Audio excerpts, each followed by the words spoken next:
Le dollar US est en train de perdre son statut de la monnaie la plus forte au monde. Et tout ça, ça peut avoir un impact vraiment négatif sur les marchés financiers et aussi des crypto-monnaies. La Russie, la Chine et plusieurs autres pays de l'Asie sont en train de commencer à transiger en dollars yuan plutôt qu'en utilisant le dollar. Et maintenant, tu dois te demander, OK, mais comment tout ça, ça va affecter les marchés financiers et le marché des crypto-monnaies. Donc, on regarde tout ça ensemble, qu'est-ce qui se passe de ce côté-là, et sois sûr de regarder la vidéo jusqu'à la fin pour ne pas manquer toutes les informations pertinentes.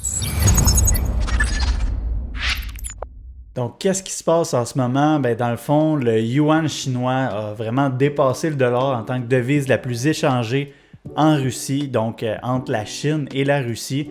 Et ça fait quand même longtemps que la Russie et la Chine cherchent à ne plus dépendre du dollar, donc vraiment se séparer et devenir leur propre puissance mondiale. Donc on le sait, c'est vraiment deux parties du monde qui se combattent un peu contre les autres, mais vraiment récemment, la Chine et la Russie qui ont décidé de vraiment faire leurs échanges avec le dollar yuan pour essayer de détrôner le dollar américain en tant que réserve et monnaie utilisée pour transiger.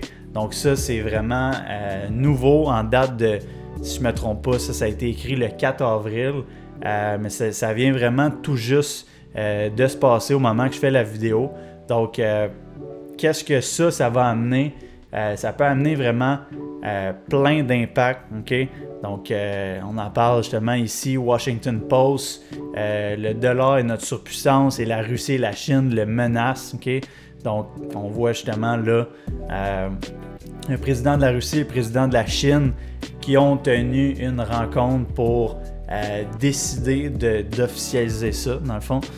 Et justement dans leur sommet à Moscou mardi en avril. Donc, ils ont vraiment décidé de faire ce changement-là. Puis même à l'heure où je fais la vidéo, ben, c'est pas seulement la Chine et la Russie qui sont en train d'essayer de rentrer d'autres pays de l'Asie. Si je ne me trompe pas, il y a l'Inde, il y en a d'autres, j'ai pas exactement les autres pays, mais sont en train d'essayer vraiment d'aller chercher d'autres mondes pour vraiment détrôner le dollar US. Et ça fait vraiment peur parce que c'est très important, entre autres pour notre économie, autant pour les marchés financiers américains, canadiens, européens, puis l'ensemble du monde. Si le dollar chute et c'est justement la Russie et la Chine qui prennent le contrôle de monnaie la plus forte au monde, bien, ça va avoir un très gros impact. Okay? Donc, le dollar américain est-il en train de perdre son statut de roi des devises? Okay? Donc, l'année dernière, le dollar américain était roi du monde et alors que la Réserve fédérale américaine augmentait ses taux pour lutter contre l'inflation, les investisseurs étrangers se sont entassés à la recherche d'un taux de rendement plus élevé, poussant le dollar à son plus haut niveau en 20 ans. Et maintenant, c'est en train de vraiment chuter. Okay? Donc, ça, qu'est-ce que ça l'a amené? Ça l'a amené dernièrement une explosion sur les marchés de l'or, l'argent, les métaux précieux que je vais te montrer sur les chartes, qu'est-ce qui se passe. Donc ça, pour te mettre dans le contexte des nouvelles, qu'est-ce qui s'est passé de ce côté-là. Et justement, avec non seulement qu'est-ce qui se passe de ce côté-là, mais aussi avec l'inflation puis tout ce qui se passe dans l'économie, le marché des métaux précieux est en train d'exploser.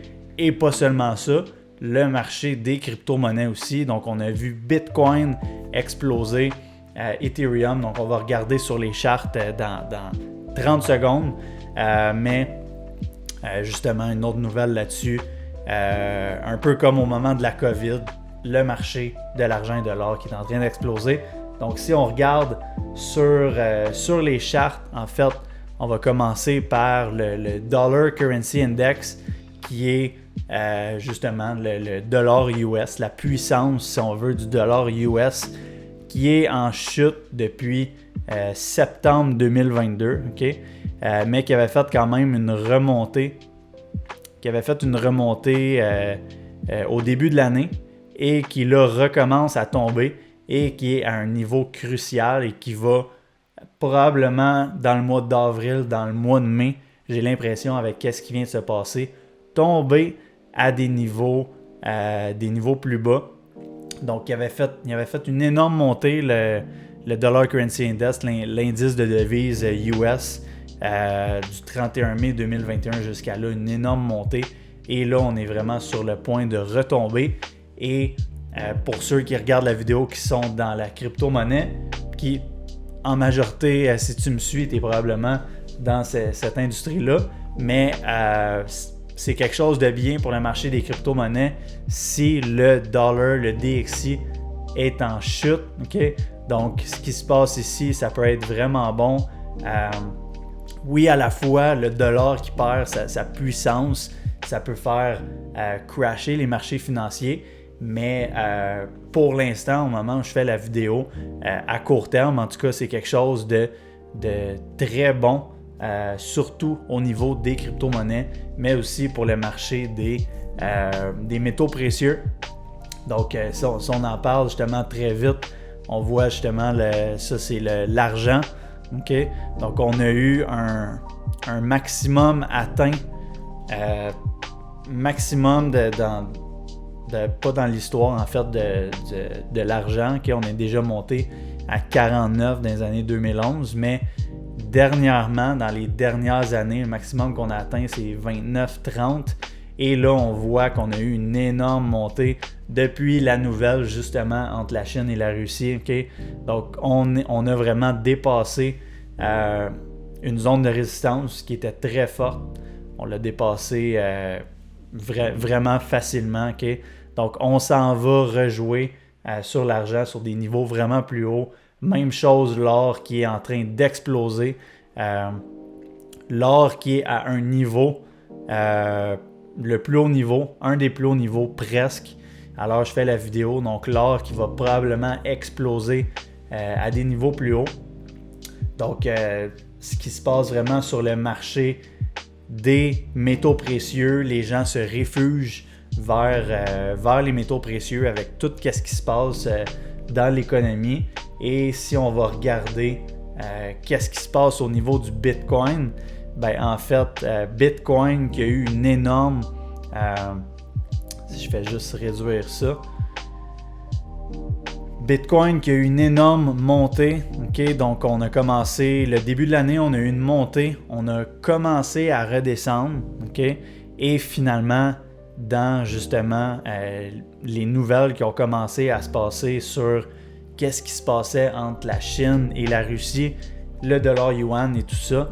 Pas seulement ça, okay? Si vous avez regardé ma dernière vidéo, il y a les banques aussi qui ont vraiment de la misère. Une banque aux États-Unis qui a fait faillite. Donc, il se passe vraiment plein de choses. L'inflation là-dedans aussi.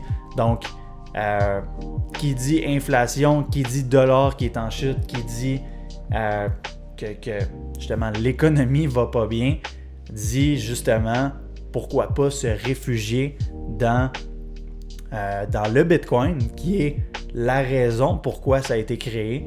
Donc, c'est pour ça, selon moi, qu'on a vu dans les dernières semaines, depuis le début de l'année 2023, une montée quand même, si on regarde de presque, on a touché le 76% quand même. C'est vraiment énorme en pas si tant. Donc ça, c'est la charte de semaine. Donc chaque chandelle équivaut à une semaine, qui est quand même vraiment énorme.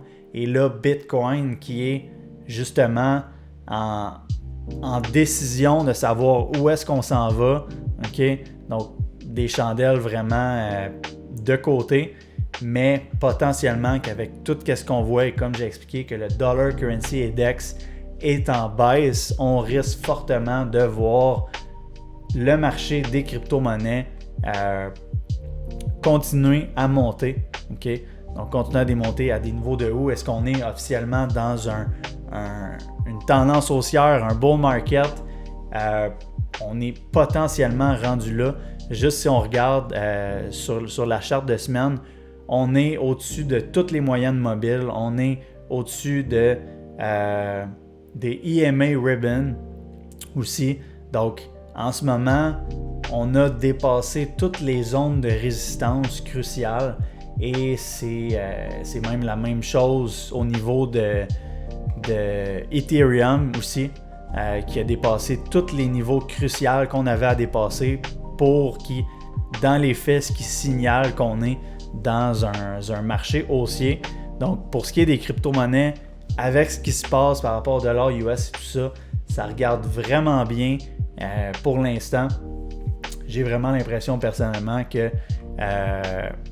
qu'on n'est pas nécessairement reparti en marché haussier, qu'on va potentiellement retomber un petit peu, mais oui, dans les faits, on est tranquillement, pas vite, remonté dans un bull market, un marché haussier, qu'on ne va pas nécessairement exploser dans les prochains 2-3 mois à des niveaux les plus hauts qu'on a connus, mais que tranquillement, on est reparti vers ça.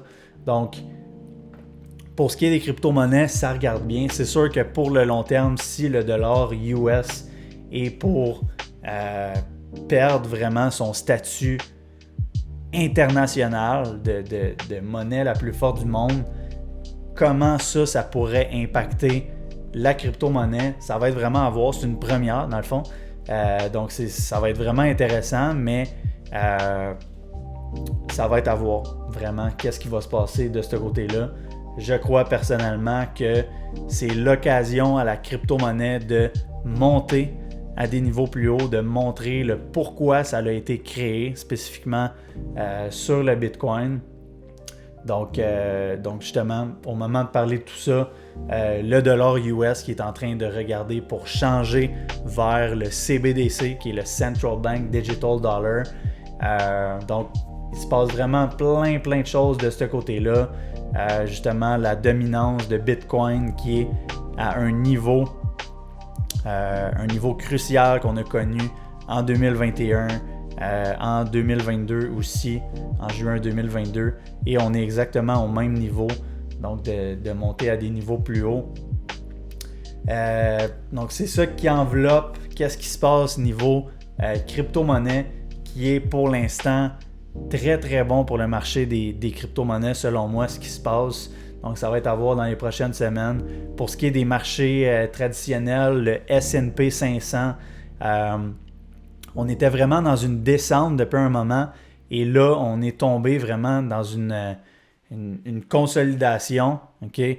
Donc personnellement, et beaucoup de monde croyait qu'on allait retomber à des niveaux pré-COVID, okay? Donc à des niveaux vraiment plus bas ici. Et finalement, on a remonté et même les marchés traditionnels pour l'instant tiennent le coup. Mais avec ce qui se passe, j'ai tendance à croire que si ça continue à vraiment mal aller de ce côté-là, je crois que la crypto-monnaie va beaucoup plus résister à ce qui se passe que les marchés traditionnels comme le S&P, comme plusieurs autres qui vont, selon moi, avoir de la misère à survivre toutes ces nouvelles-là. Mais pour l'instant, les marchés traditionnels qui résistent vraiment bien à tout ce qui se passe, toutes les mauvaises nouvelles qui se passent dans l'économie mondiale. Okay? Donc, le Nasdaq aussi qui est en consolidation, qui n'a pas nécessairement tombé beaucoup. Donc, ça va être vraiment à voir qu'est-ce qui va se passer dans les prochaines semaines. Je vais essayer de tenir au courant de tous les développements qu'il y a par rapport à ça, par rapport au dollar US, la crypto, les marchés financiers et tout ça. Donc, sois sûr de t'abonner à ma chaîne, de laisser un like sur la vidéo si tu l'as aimé et à mettre quelque chose dans les commentaires si jamais tu as des questions par rapport à ce que j'ai parlé aujourd'hui. Et je te dis à très bientôt dans une prochaine vidéo.